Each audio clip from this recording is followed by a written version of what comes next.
So I presume you know, like most people know, that your mind is conditioned. Your mind gets conditioned from the moment you're born. It gets conditioned by the inner circle that raised you. Your mind gets conditioned by the schools you went to, the neighborhood that you live in, your friends, your partners, the traumas you had, and so on. Most people can see this. Now, it's also logical then to see that if the conditions in your life would have been different, then your conditioning would have been different, right? If you would have been raised by a different family, let's say that you were adopted, or that your family moved to another place and you had a different school and so on, different partners, different traumas, or no traumas at all maybe, then you would have been very different. Your mind would have been very different. Now, we identify with the mind, and fine, no problem there, but that identity cannot be a full, complete, and very authentic identity, because it can change. The identity is dependent on that which happened. So there must be something underneath it which is more authentically you. Fair? So in other videos, I emphasize more on what that authenticity actually is. In this video, I want to focus on the conditioning of the mind itself, because the mind is always conditioned and always unconscious.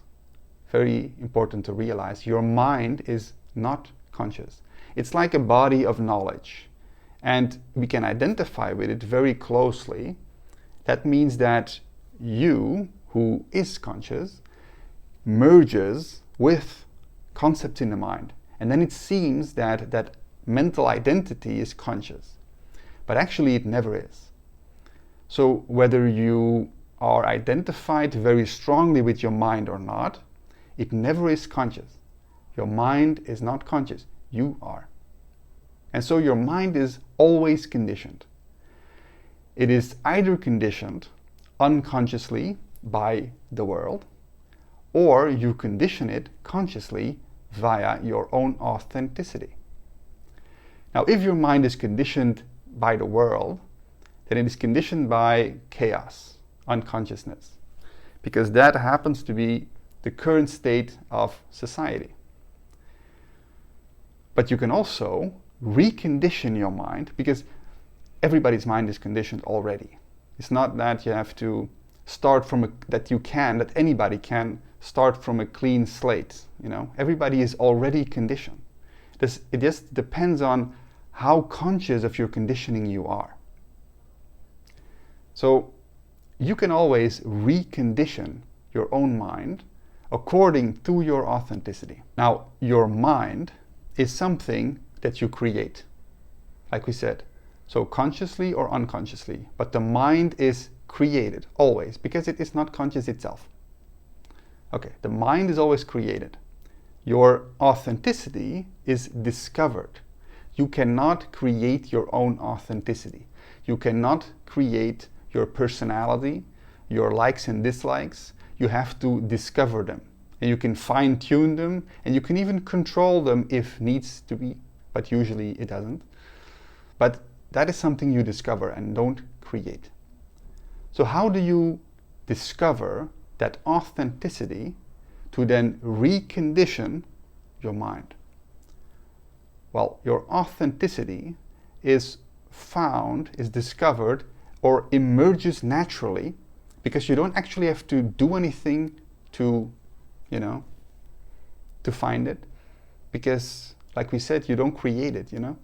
The mind you can really condition consciously. If you repeat something over and over, if you repeat certain knowledge from a book over and over, you are conditioning your mind until you understand it naturally, like a language.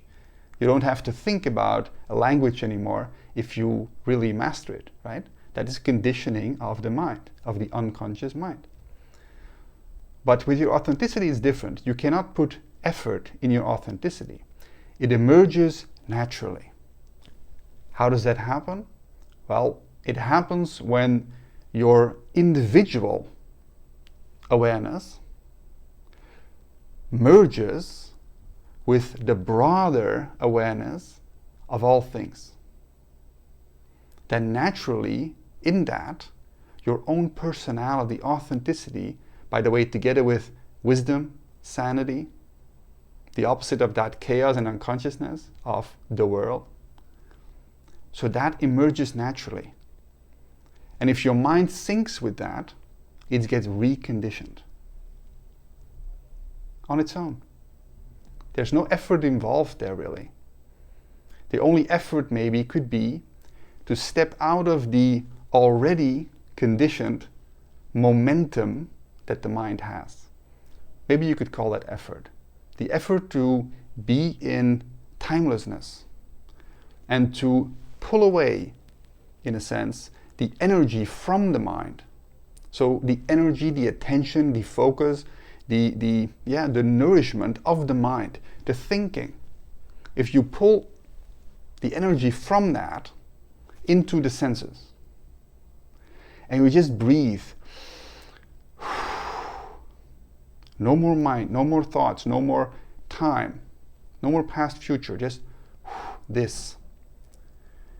Then naturally your mind links with everything that happens in the world. It becomes one whole. And the division, the artificial division between me and the world kind of fades away, becomes one movement. In that, naturally, your own authenticity emerges.